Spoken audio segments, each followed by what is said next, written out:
Kali ini kita akan membahas tentang confusion metric. Di sini kita menggunakan scikit-learn ya. Kita ambil dataset dari fetch ya. Kemudian kita preprocessing datanya menggunakan standar scalar. Kemudian kita menggunakan pipeline, make pipeline. Kemudian linear model, logistik regresi, menggunakan logistik regresi ya. Di sini kita model selectionnya train, test, split. Jadi training, testing, dan split. Ini kita buat datanya, data xi ya, menggunakan data fetch open machine learning ya.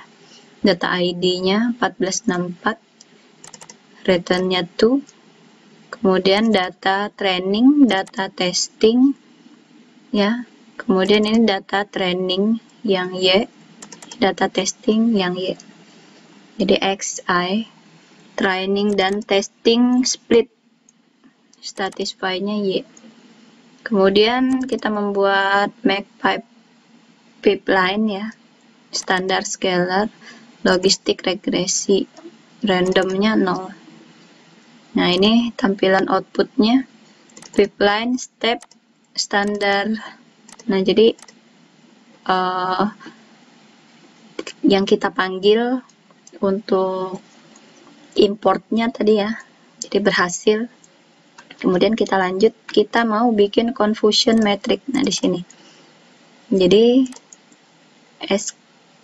scikit-learn metric, pilih yang confusion metric, kemudian confusion metric display. Kita lihat plottingannya.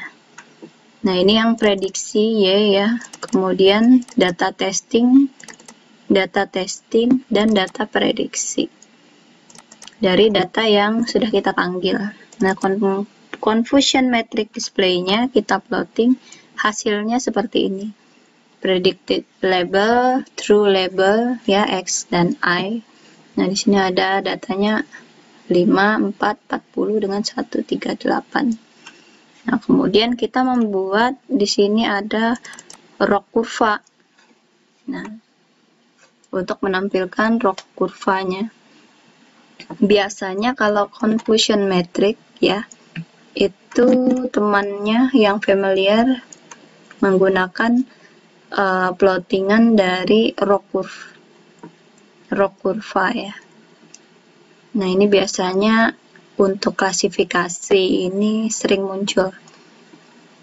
Jadi skornya dari data testing. Kemudian dipanggil ROC curve display. Jadi ada dua yang dipanggil. Sama seperti confusion metric, ada data awal yang dipanggil ya, kemudian data yang untuk display. Ini sama, ROC curve display. Data testing ya, score I-nya, post label, kelas, kemudian ada kelasnya. Nah, ini plottingannya. True positifnya dengan val positifnya. Kemudian selanjutnya biasanya kalau klasifikasi pengukurannya juga menggunakan presisi and recall. Nah, presisi and recall-nya sama, pertama dipanggil dari bagian metrik presisi recall display. Nah, ini datanya tadi data testing ya, score dengan label. Jadi untuk codingannya itu semua hampir sama yang dipanggil, data testing, score, kemudian post label. Nah, ini ya sama, data testing, score, post label. Nah, ini data kalau yang confusion metric. Nah, ini agak berbeda ya, karena dia ada Y prediksi ya, predicted label untuk prediksi. Nah, kalau untuk ROC kurva sama presisi and recall itu codingannya kurang lebih mirip ya. Nah, kemudian selanjutnya kita mau menampilkan ya keduanya misalkan.